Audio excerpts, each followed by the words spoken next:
Metro Atlanta, home to nearly 4 million of us now. It is our vibrant, exciting, diverse, and growing region. It is Coca-Cola, CNN, the busiest airport. It's the Braves, the Falcons, and the High Museum of Art. It is Buckhead and Fayetteville, Conyers, and Douglasville, and so much more. Today on the Atlanta Regional Commission's Shape of Things to Come, we'll examine what is in store for today's seniors and aging baby boomers. We'll explore how to live longer and live better during the second half of our lives.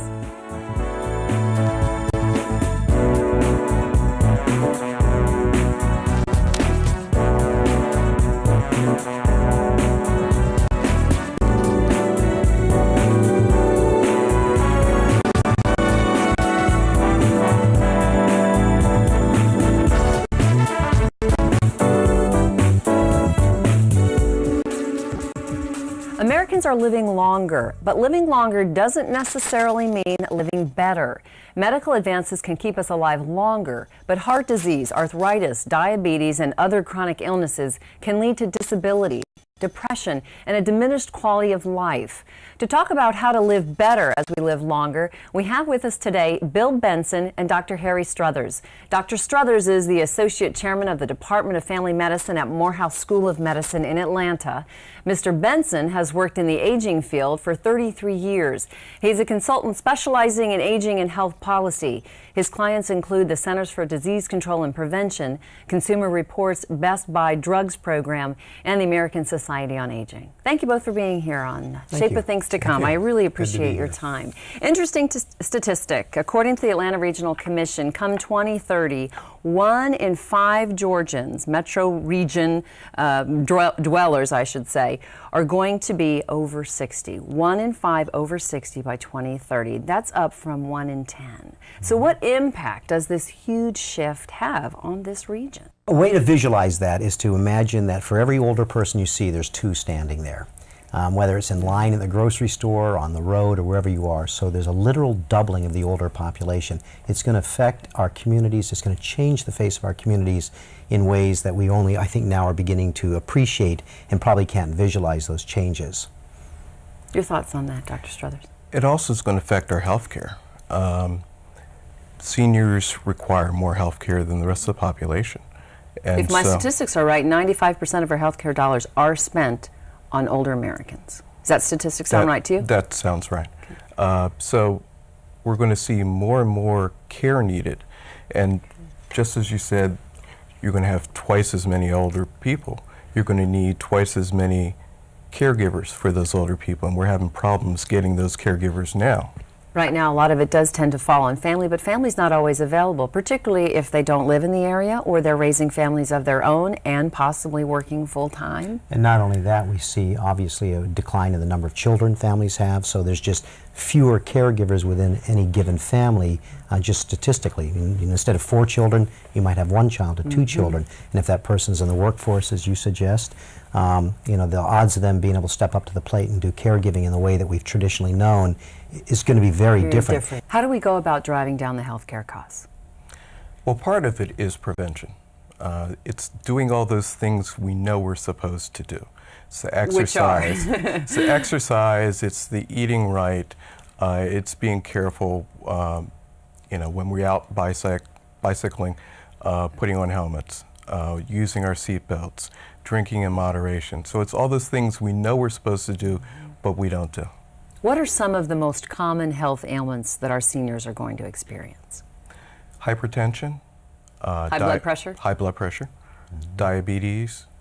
And you're referring to type 2 diabetes, correct? Yes. Okay, which is your body still produces the insulin, it just can't use it efficiently, and it's traditionally associated with overweight or obesity.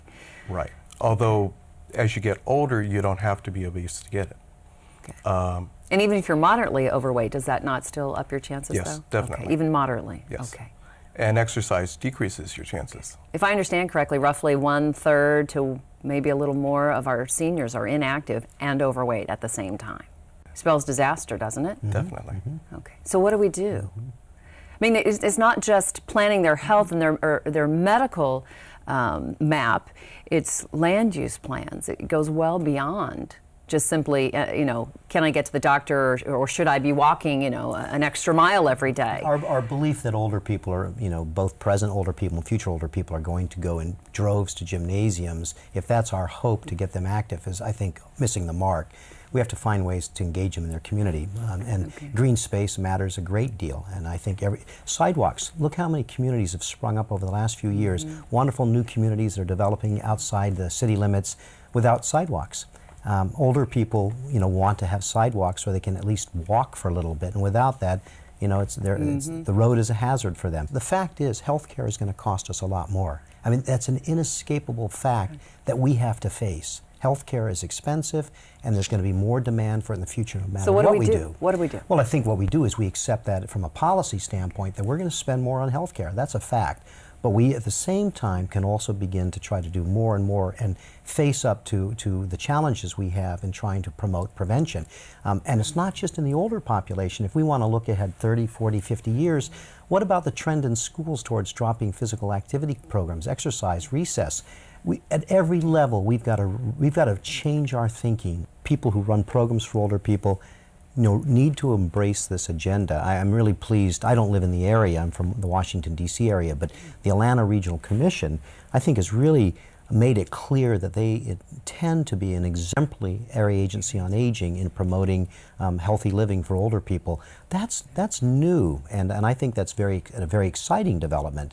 Now it's an edgy way of thinking that we haven't seen before. Absolutely right. Let me ask Dr. Strothers, what are the nutritional needs of our 60-plus population? Well, most of the nutritional needs are the same. The major one that changes is calcium. Everybody loses calcium as they get older. Okay. About what age do they start losing the calcium? Well, women start losing calcium in their 30s, and men a little bit later, in their 40s. But so you need more calcium as you get older. The milks, the cheese, the broccoli. Exactly. And most people need some supplement for calcium as they get older. Okay. At what age should they consider a supplement? Usually in their 40s and 50s. But the rest of the nutrition really isn't a change. What happens is people get less active. So their vitamins and micronutrients don't change, but the way they're eating does.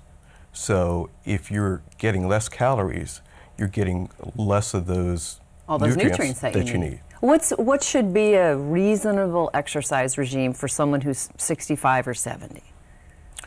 30 minutes of exercise 3 to 5 times a week. What is the exercise? Walking? Walking can be the exercise. You don't have to go out and run marathons. Okay, and it can be flat or maybe a slight incline? Right. So treadmill or your neighborhood? Exactly. Beyond exercise, physical activity, that's more than exercise. Promoting people going out in their garden and doing gardening is also a very positive step. In fact, most of the work in trying to promote exercise, if you will, is really focused on physical activity, not exercise per se, partly because people are afraid of the word exercise in some cases. Any tips on sticking with that exercise routine for seniors? Well, my recommendation is find somebody else who wants to do the same thing.